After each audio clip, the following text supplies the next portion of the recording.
परिध्यानाय स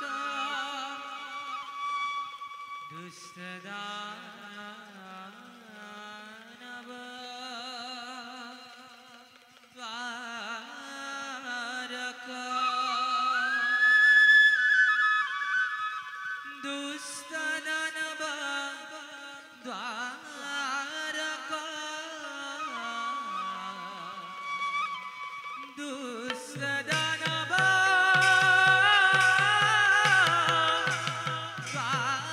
द्वारक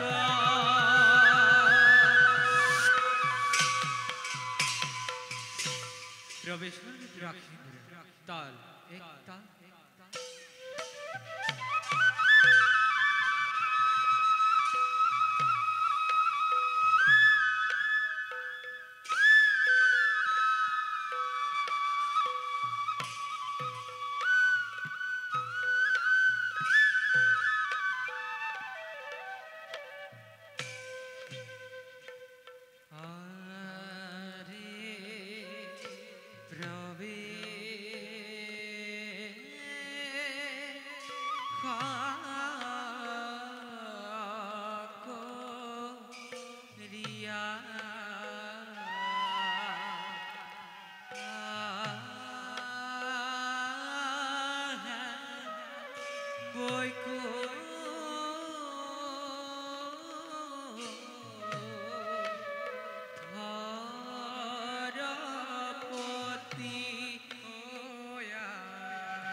দুৰ্ব্যৱহাৰত অসন্তুষ্ট হৈ কাপিলে জয় বিজয় দৈত্য হ'ব আৰু আমি আমাৰ হাতত মৃত্যু হৈ তিনি জনমত মুক্ত পাবা বুলি বৰদান দিলে হিৰণ্যাক্ষ আৰু হিৰণ্যকশিপুৰ বধ কৰি বৰাহ আৰু নৰসিংহ ৰূপে প্ৰথম জন্মৰ অন্ত পেলালে এইবাৰ লংকাপুৰে জন্ম ল'ব ৰাৱণ আৰু কুম্ভকৰ্ণ ৰূপে ত্ৰিলোকত সন্তাসাৰ কৰিছে পোষণ ৰাৱণ আৰু কুম্ভকৰ্ণ ভক্ত যুগলক উদ্ধাৰিবৰ বাবে আমিও দ্বিতীয় জন্ম আমিও মৰ্ত্যধামে কৰিম কাৰণ আমি বিষ্ণু আমি এই জগতৰ ঈশ্বৰ ঈশ্বৰ পৰম ব্ৰহ্ম সচিদানন্দ বিগ্ৰহ অনাদি আদি গোবিন্দ সৰ্বকাৰণ কাৰণ সৰ্বকাৰণ কাৰণ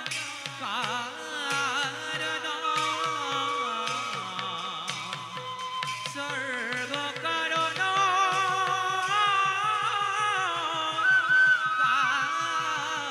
কাৰণ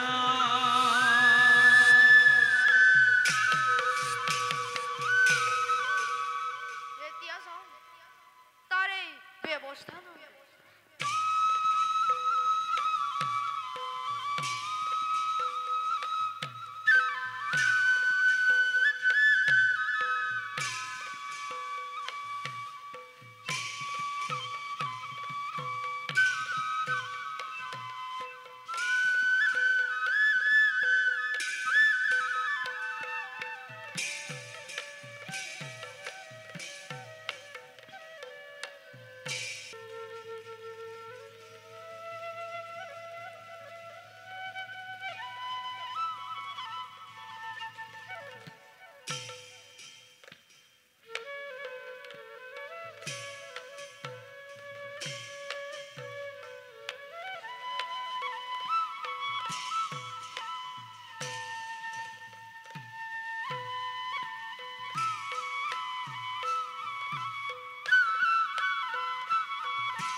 ৰাম ৰাম উষা দিউ হবে নিৰন্তৰ ৰাম ৰাম উষা দিউ হবে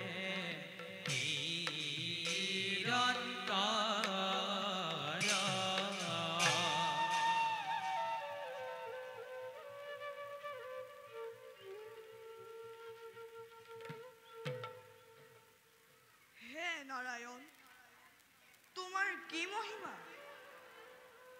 প্ৰভু সৰাচৰ জগতৰ সৃষ্টি স্থিতি আৰু প্ৰলয়ৰ গৰাকী তুমি তোমাৰ হস্তাঙুলিৰ কমলত জীৱ জগত বৰ্তি আছে মাটি পানী আকাশ বায়ু আৰু তাপ সকলোতে তোমাৰেই উৎপত্তি উৰণ বুৰণ গজন আৰু ভ্ৰমণ সমষ্টিৰে সূত্ৰধাৰ তুমি নাৰায়ণ প্ৰণাম প্ৰভু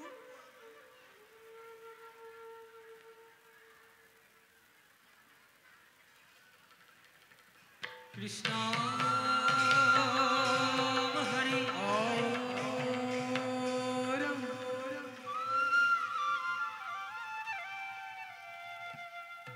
শিবার করুণাময় হরি কমলাপতি মুখ নাসারিবা নারায়ণ অরুণ চরণ তলে হরি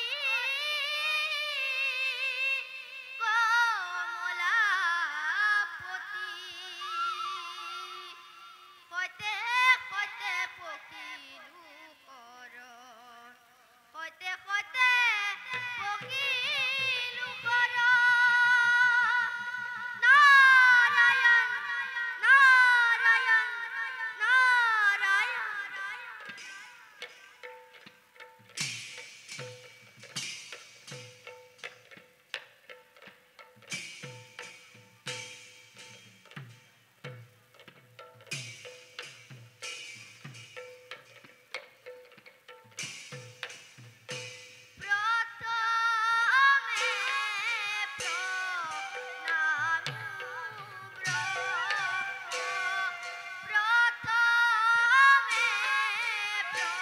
প্রণাম প্রথমে প্রণাম রূপী হনা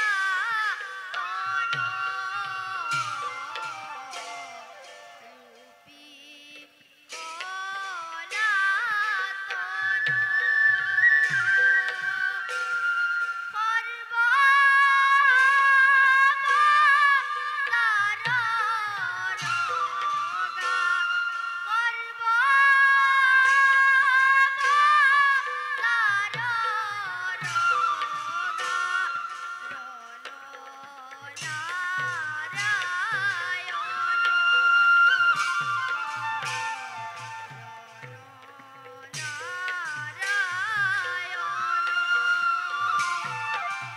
নারায়ণ নারায়ণ নারায়ণ প্রণাম পিতৃদেব উঠা বাছা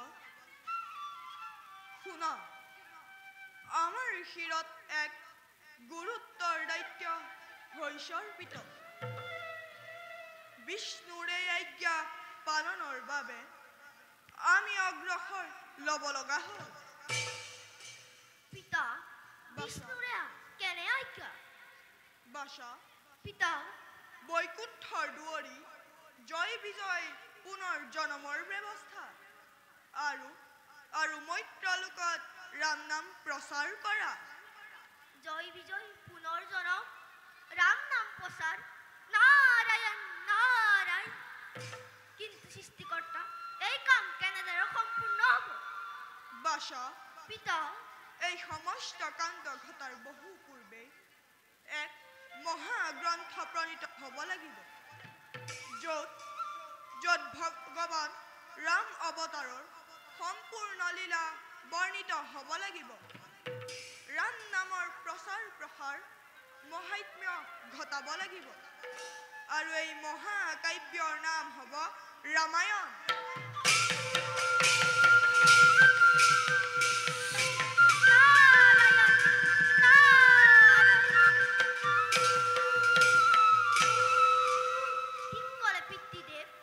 রামায়ণ ও রামায়ণ এটা বড় পিতা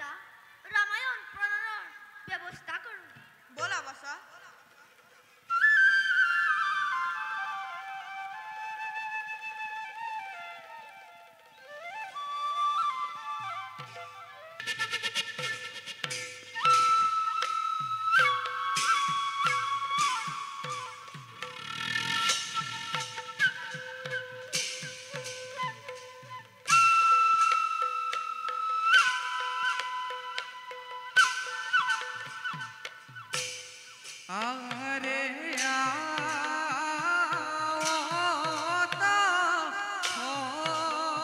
ভার মাঝে দোষু রনা করয়ে জয় পুর অর নর মাঝে করি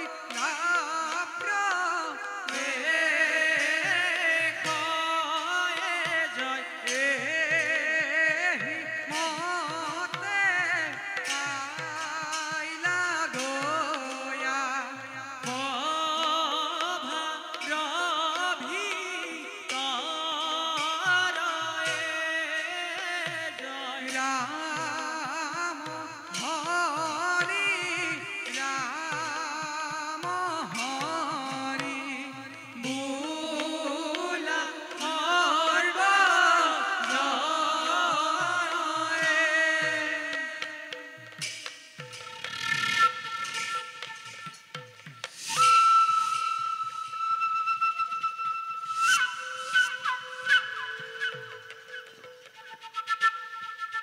গভীৰ অৰণ্যৰ মাজত অপেক্ষিছো আজি বহুত ক্ষণ চিকাৰৰ বাবে চিকাৰ এইয়া মোৰ মানুহৰ চিকাৰ মানুহৰ ধন ৰত্ন মণি মুক্ত সুবৰ্ণ ৰাজত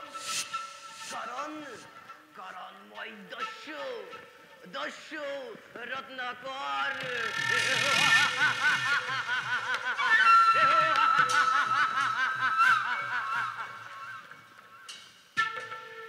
এই পথে যাতায়াত কৰো কোনো লোক খাৰি যাব নোৱাৰে অৱস্থাৰে ধন কাহি কুকেৰ কাল জাপ কৰি আছো মই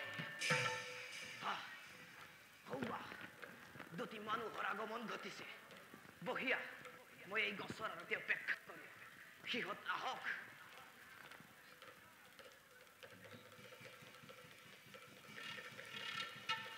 আহা বন্ধু সোনকালে এই অৰণ্য পাৰ কৰিব লাগে ব'লা বন্ধু কলৈ খৰ কৈছে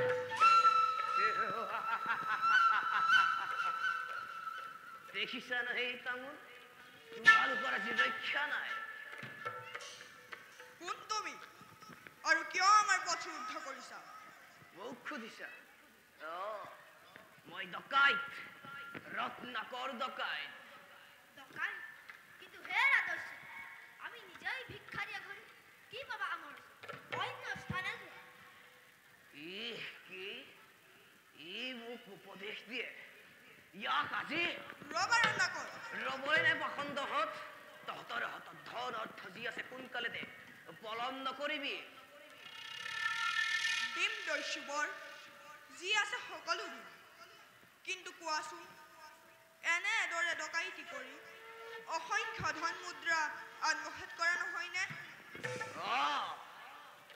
কিন্তু তুমি অৰ্থ কি কামত ব্যয় কৰা ঘড়ী মই তহঁতৰ নিচিনা নহয় মই গৃহী গৃহ কৰ্মতেই ধন ব্যয় কৰোঁ পিতৃ মাতৃৰ লালন পালন কৰোঁ সন্তানটিৰ লালন পালন কৰোঁ সুন্দৰ দস্যুপুত্ৰ কিন্তু এনে কাৰ্যত জানো তোমাৰ মহাপাপ হোৱা নাই মহাপাপ মহাপাপ এনে পথেৰে উপাৰ্জন কৰা মহাপাপ ভাল জানো তোমাৰ পৰিয়ালৰ অন্য এজনে ল'ব ল'ব কিয় নল'ব বিশ্বাস নহয় দস্যুপুত্ৰ তুমি এই কথা তোমাৰ মাতা পিতা পুত্ৰ কন্যাক বাৰু অৱগত কৰিছানে অৱগত কৰিবলৈ কি আছে পাপৰ অৰ্জিত ধন ভোগ কৰিছে গতিকে পাপৰ ভাগ নল'ব কিয় তুমি এই কথা তোমাৰ পৰিয়ালক সুধিয়া যদি সৰ্বজনে এই পাপ গ্ৰহণ কৰিম বুলি কয়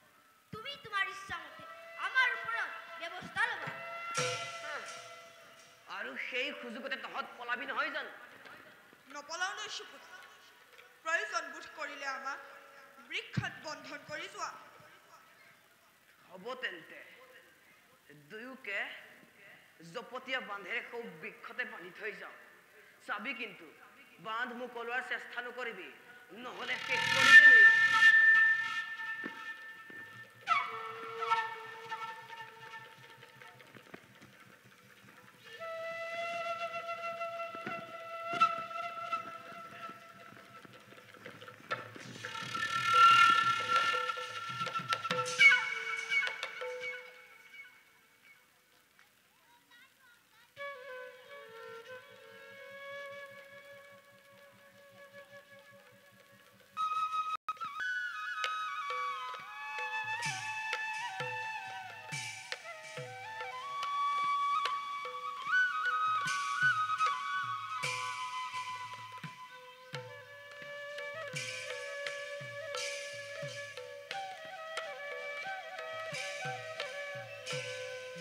রাম রাম রবে কয়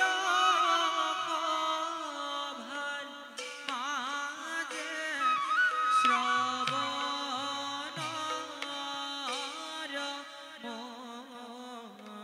মনে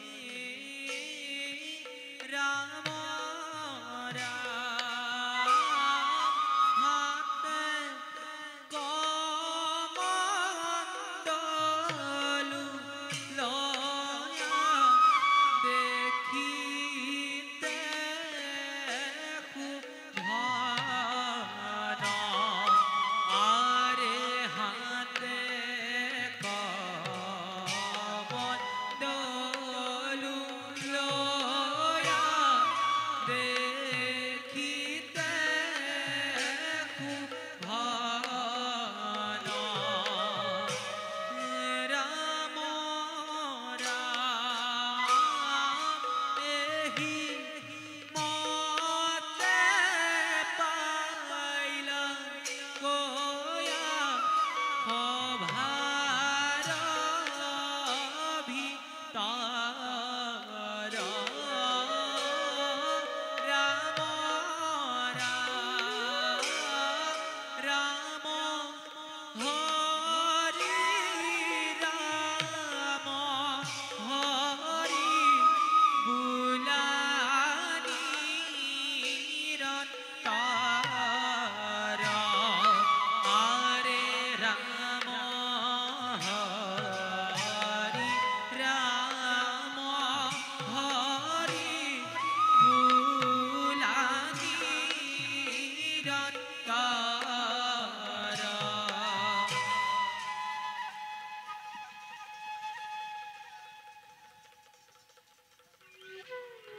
পিতা পিতা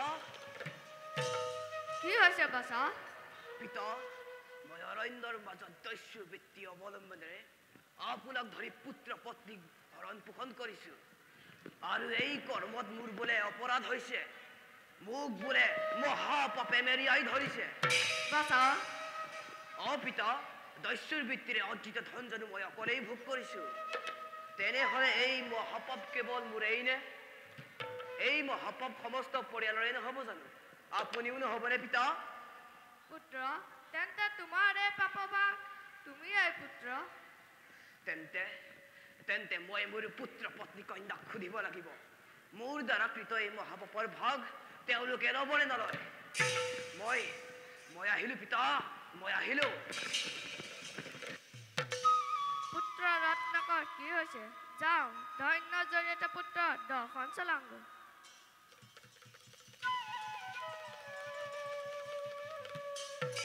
পথিক পথিক আপোনালোক কোনোবা দেউতা নে ভূত মোক ৰক্ষা কৰক প্ৰভুসকল নলয় প্ৰভু মোৰ পাপ কোনেও নলয় উঠা উঠা বাছা আমি নিশ্চিত যে কাৰো পাপৰ ভাগি অন্য হ'ব নোৱাৰে পিতা প্ৰভু দিলো প্ৰভু মই এই কাম একেবাৰে ত্যাগ দিলো আপুনি মাত্ৰ মোক মাত্ৰ আপুনি উপায় দিয়ক প্ৰভু। উঠা বাছা, সঁচাই যদি তুমি এই মহাপাপৰ প্ৰায়শ্চিত্ত বিচাৰা, তেন্তে কায় বাক্য মনে প্ৰাণে শুদ্ধ অন্তৰে শুদ্ধ চিত্ৰে মন প্ৰাণ তেওঁতেই সমৰ্পণ কৰি ৰাম নাম লোৱা। আম নাম আম নাম নহয় বৎস, ৰাম নাম। ৰাম নাম কায় বাক্য এবাৰ উচ্চাৰণ কৰিলে যিমান পাপ খণ্ডন হয়, সিমান পাপ কোনো এজন মহাপাতকীয়ে কৰিব নোৱাৰে। গতিকে ৰাম নাম, ৰাম নাম। আম নাম আম নাম।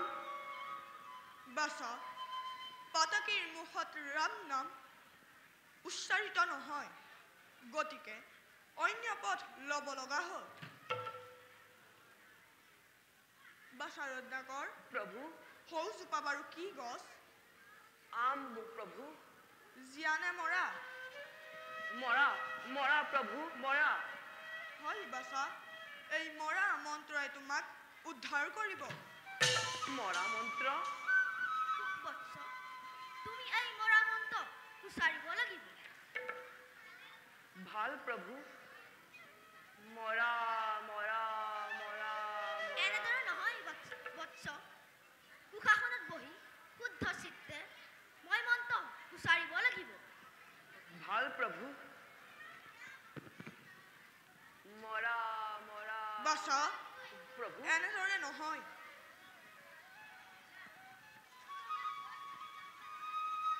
এনেদৰে কৰা। ভাল প্ৰভু। বাছা, যেতিয়ালৈকে তোমাৰ মনত ৰাম নাম প্ৰতিষ্ঠিত নহয়, তেতিয়ালৈকে তুমি এই মৰা মন্ত্ৰ উচ্চাৰণ কৰা, জপ কৰা। আমি এতিয়া যাওঁ। ভাল প্ৰভু। মৰা মৰা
মহৰ্ষি কাশ্যপৰ আশীৰ্বাদত বিনতা জননীৰ যত্ন উৰণ জীৱন ৰূপে আমি লভিলোচন অশেষ যুদ্ধ কৰি দেৱতাৰ সমে অমৃত সমৰ্পণ কৰি সৰ্বজননী উদ্ধাৰ কৰিলো জন্মদাত্ৰী দাসী মাতা। তুষ্ট হৈ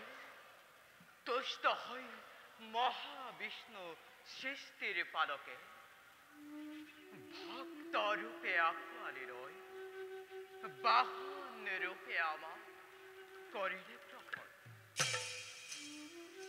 গরুর বাহন রূপে আমি হল পরিচিত। তোমার কে কৃপা প্রভু, ধন্য ধন্যময় ধন্য মোরে পক্ষীর জীবন। যাও যাও এবে মই নিজ কর্তব্যত হঙ্গয়া গ্রহণ।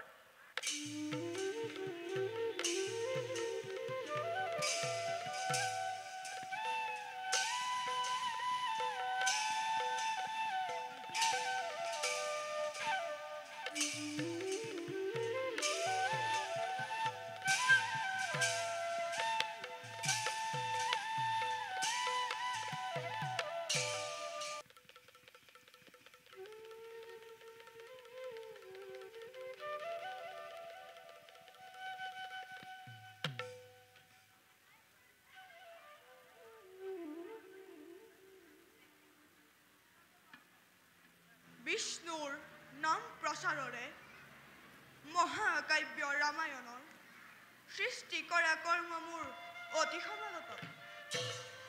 ঘোৰ তপস্যাৰ বলে মহাদস্যুৰত্না কৰে নিজকে আত্ম উত্তৰণ ঘটাই মহৰ্ষি বাল্মীকি ৰূপে হৈছে প্ৰতিষ্ঠিত। নাৰায়ণ নাৰায়ণ নাৰায়ণ। পিতা পিতা বাসা পিতা সুন্দৰ ক্ষণত আগমন হৈছে বাসা। কি কলে পিতা? সুন্দৰ ক্ষণত? হয় বাসা, খন্তেক পাছতেই মহৰ্ষি বাল্মীকিৰ কণ্ঠত সৰস্বতী প্ৰতিষ্ঠিত হ'ব আৰু মহাকাব্য ৰামায়ণৰ পাতনি মেলিব। তেন্তে পিতা পূৰ্ণ নৰ অৱতাৰ প্ৰত্যেক হ'ব। হয় বাসা। সৌৱা মহৰ্ষি বাল্মীকিদেৱ নিজ কৰ্তব্যৰ পথত। ব'লা আমি তেওঁক পৰামৰ্শ প্ৰদান কৰোঁ। ব'লা পিতা।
সৃষ্টিকৰ্তা ব্ৰহ্মা আৰু দেৱৰ্ষি নাৰদৰ কিয়পুৰ সাধনত ৰাম নাম হৃদয়ত হল প্ৰবাহিত কিন্তু দুয়োৰে আঞ্জামৰ নোৱাৰিলো সম্পাদিত কৰিব ৰামায়ণৰ ৰচনাৰ দায়িত্ব কতা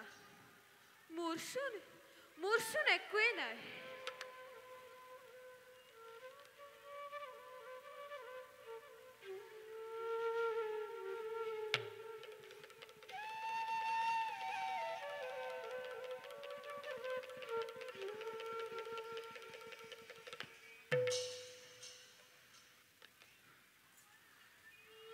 মাউনানিষাদ প্ৰতিষ্ঠাম হমতম সস্যদাম কামমোহিতম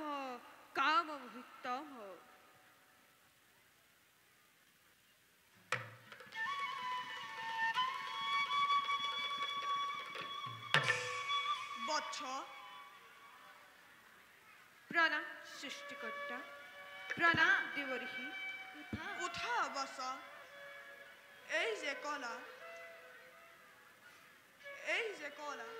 মা নিষাদ প্ৰতিষ্ঠান তম হম শস্যতি সমাজ যত ক্ৰঞ্চ মিথুনা দেৱ কমাৱধি কামম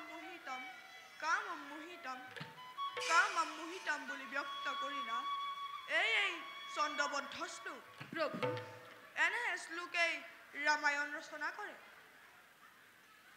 হয় মহৰ্ষি এনে পথেৰে উপাৰ্জন কৰা তুমিয়েই ৰামায়ণ ৰচিত হোৱা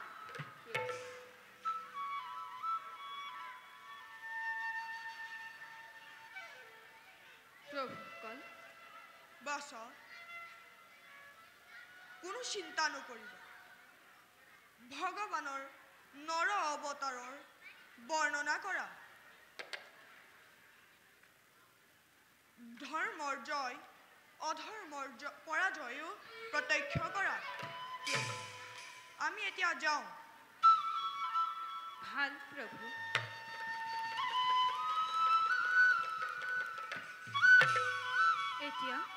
এতিয়া ময়ো নিষ্কাৰ্যত হওঁ গ্ৰহণ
এৰি দুয়োজন পৃথ্বী আমাৰ সন্তপূৰ্ণ মহাবিজ্ঞৱৰ গুচি গ'ল পৰপাবলৈ।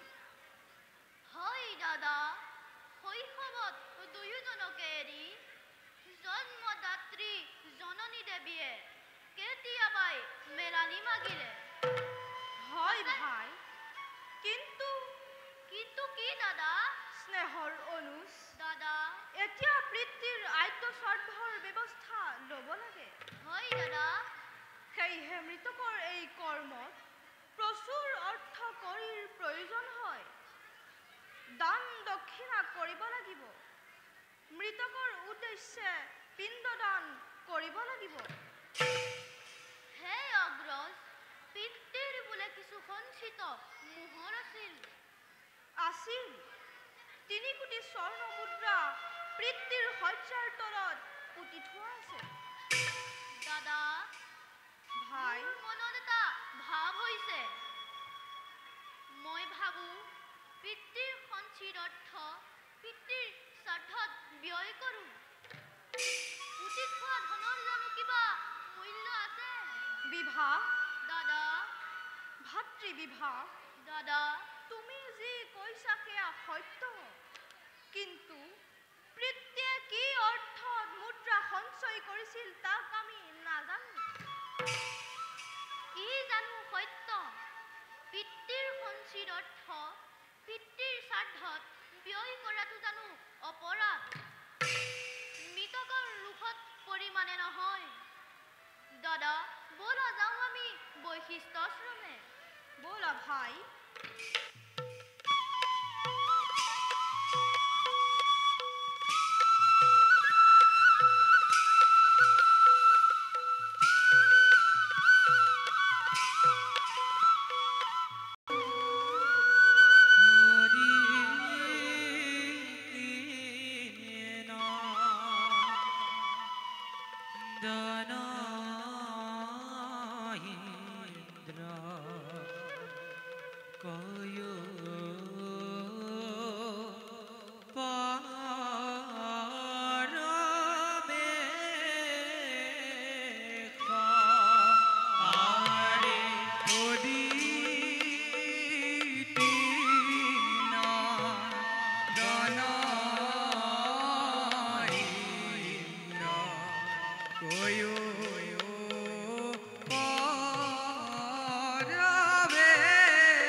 মধ্যলোকত সত্য যুগৰ অৱসান ঘটাই বিষ্ণুদেৱে তেতা যুগৰ পাতনি মেলিছে। শুনিছোঁ দেৱে, কিন্তু বিষ্ণুৰ তেতা যুগৰ পাতনিৰ লগতে দেৱৰাজ কিয় চিন্তিত হ'ব লগা হয়, সেয়েহে বোধগম্য নহ'বা বাক। অৱশ্যে বায়ুদেৱ, মোৰো মনে তাকে ভাবিছে। কওক কৈ চলচোন, তেতা যুগত দেৱতাৰ সংকট অধিক হ'ব নেকি? হয়তো হ'ব পাৰে দেৱগণ, কিন্তু সত্য যুগত জন্মলভী জয় বিজয় আৰু হিৰণ্যকশিপুৰ হিৰণ্যাক্ষ ৰূপে বিষ্ণুক মহাবৈৰী বুলি কৰিলে ঘোষণা। এই যুগত জয় বিজয় বা কি ৰূপ লয়? অৱশ্যে সেয়াই চিন্তা কাৰণ। ময়ো তাকে ভাবিছোঁ দেৱৰাজ। দেৱগণ, দেৱৰাজ কেৱল মৰ্ত্যবাসীয়ে নহয়, স্বৰ্গবাসীও দেৱৰ অধীন। গতিকে যাওঁ ব'লা, নিয়তিৰ আহ্বানলৈ অপেক্ষা কৰোঁ। ভাল দেৱৰাজ।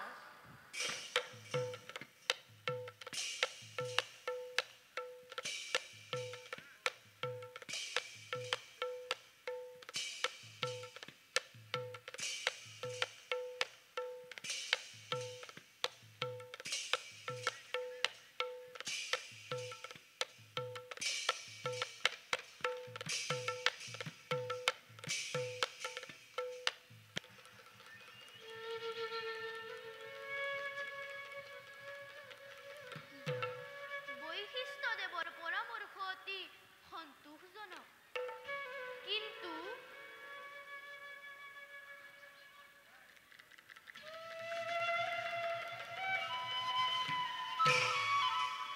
ভাতৃবিভাগ, দাদা কি চিন্তাত হৈছা অধীৰ?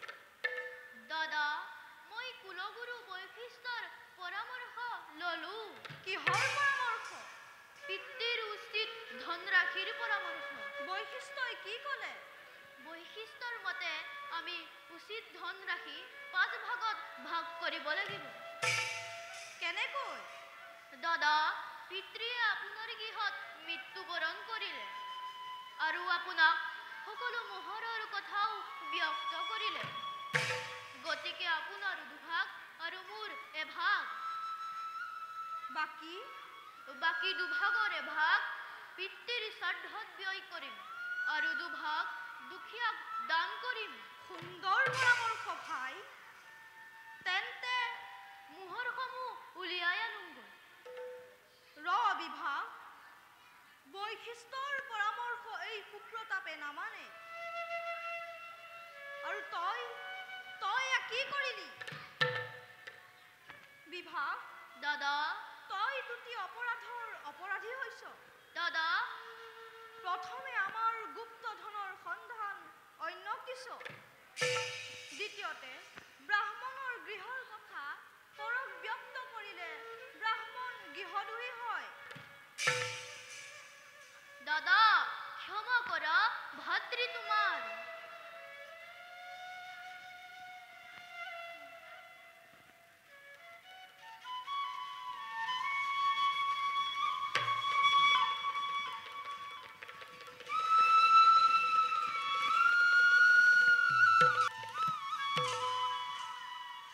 ভক্তৰ কৰুণ আহ্বানত উপস্থিত হল হিয়া।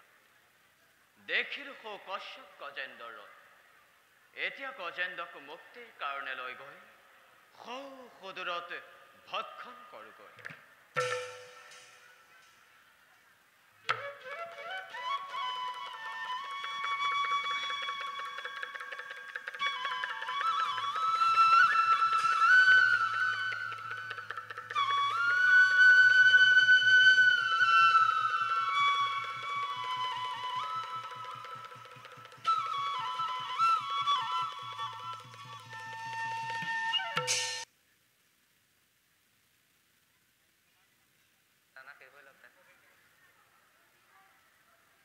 পৰ্বত প্ৰতিনিতে মলয়াৰ বায়ুৰি চতুৰ্দিশে শস্য শ্যামলা কৰি তুলিছোঁ প্ৰকৃতিক।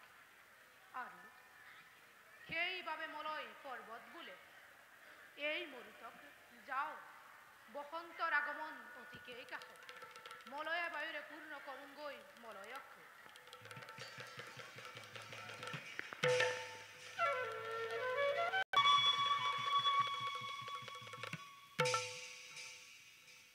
বিৰতিৰ পাছত মেলিলে মহাভক্ষ আজিৰ সুদিনত।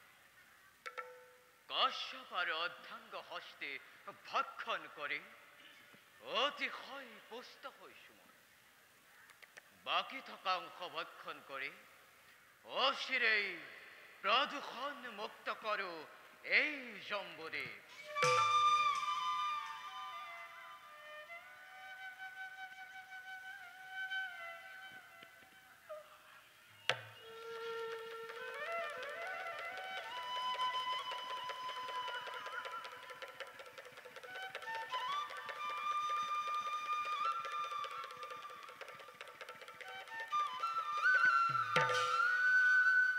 কোন তই অধম পক্ষী পবিত্ৰ মলয় পৰ্বত তেনেদৰে ভক্তিৰ মৃতদেহে পৰ্বতৰ পবিত্ৰতা নষ্ট কৰিলে। প্ৰভু কাশ্যপ নন্দন মই বিষ্ণুৰ বাহন। বিষ্ণুৰ বাহন হয় প্ৰভু। নাজাননে এই পৰ্বত বায়ুৰে ৰক্ষিত পচুৱা বায়ু বৈ যায় ইয়াৰ পৰাই। প্ৰভু মোক ক্ষমা কৰক বায়ুৰে, অপবিত্ৰ নহয় পৰ্বত। প্ৰয়োজন হলে বিধিমতে কৰিম মই ইয়াৰ সংস্কাৰ। গৰুৰ তথাপি চাওক বায়ুৰে, দুই মৃতদেহ গলিত হৈ যেনেদৰে বায়ুৰ প্ৰদূষণ ঘটাব পাৰে, তাৰ পৰা ৰক্ষা পাবৰ বাবে এনে কাৰ্য কৰিব লগা হ'ল প্ৰভু। স্তব্ধ গৰুৰ কোন অপবিত্ৰ মলয় পৰ্বত নাৰাখো আৰু এই জগতত। কি কলা বায়ুদেৱ? অবিনতানন্দ চা মুহূৰ্ততে উৰুৱাই মৰুত পৰ্বত স্থান দিম সমুদ্ৰৰ অতল জগতত। বেশ বেশ বায়ুদেৱ, বেশ গৰু পূৰ্ণ কৰা তোমাৰ মনৰ কামনা। দেখা দেখা সৰ্বজনা লীলামা ভৱৰ লীলা মাধৱৰ হৰি লীলা মাধৱৰ।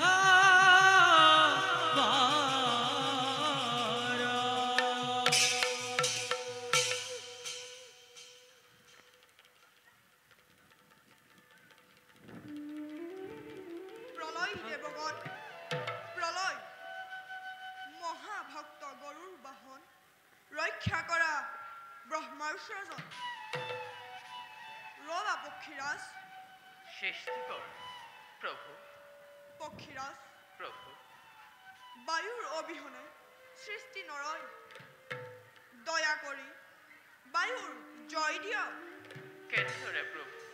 চাওক চাওক প্ৰকৃশ্ৰেষ্ঠ, আপোনাৰ এটি ক্ষুদ্ৰ পাখি শৰীৰৰ পৰা ছেদ কৰি সেই পথে এটি পৰ্বতৰ সিংহ উভাৰি নিবলৈ বায়ুদেৱক সুযোগ দিয়ক। ভাল দেৱগণ, চোৱা বায়ুদেৱ, শৰীৰৰ এক পাখি ছেদ কৰিলো মই পথ উলিয়াই। পেলোৱা তোমাৰ পৰ্বত তুমি এই জলত।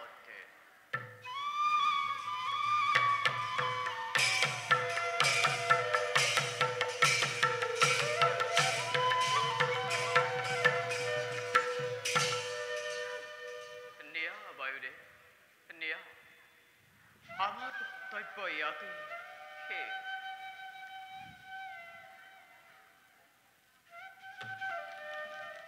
হে সৃষ্টিকৰ, এতে আমি বিদায় মাগি। বলা বায়ুদেব।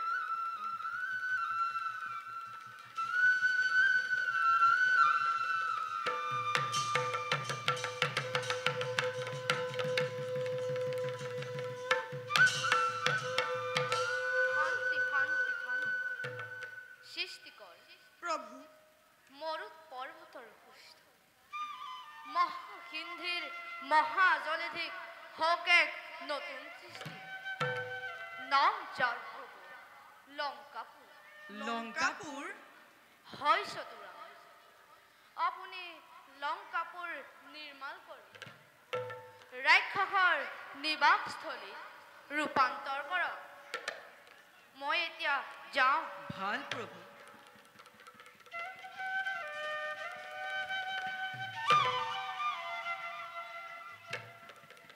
দেৱগণ, দেৱৰাজ জয় বিজয়ৰ দ্বিতীয় জন্মৰ নিবাসস্থলী হ'ব এই লংকাপুৰ। এতিয়া তোমালোক নিজ নিজ কৰ্মত ব্যতি হোৱা।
বলো তোমালোকে জননে অমৰ জনম কাহিনী অমলে ঐক্য শক্তি প্ৰচাৰৰ বাবে ব্ৰহ্মদেৱে শত সেনা সজে নায়কক পালনৰ ফৰ কৰিলে প্ৰদান আৰু তাৰেই পুত্ৰ হেতি মহাৰথে সমুদ্ৰ বিস্তৃত লংকাপুৰ কৰি আবিষ্কাৰ দানৱৰ দুৰ্গে ৰূপে কৰিলে চৰ্জিলে নহয় গহিলে তাৰেই পুত্ৰ সুকে মহাৰ্থে দেশ বিজয় জয় কৰি বিশ্ব মধ্যে লংকাপুৰ কৰিলে প্ৰচাৰ আৰু সেই সুকেশৰে পুত্ৰ আমি তিনিও ভয় মূল্যৱন্ত মালি আৰু কোমলি কোৱা হয় তিলক বিজেতাৰ পুত্ৰৰূপে আমি কি কৰিব পাৰিছো নাই পৰা দাদা সেয়েহে অচিৰেই দিগ্বিজয় কৰক ঘোষণা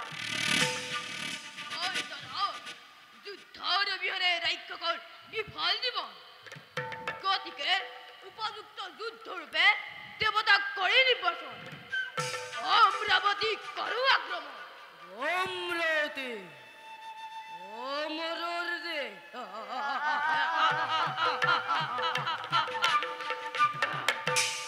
ৰাক্ষসৰ ৰাঙলী নিশান স্বৰ্গ কৰোৱাবৰ বাবে প্ৰত্যেক লংকা বাহিনী প্ৰস্তুত বাথমৰ আদেশৰ বাবে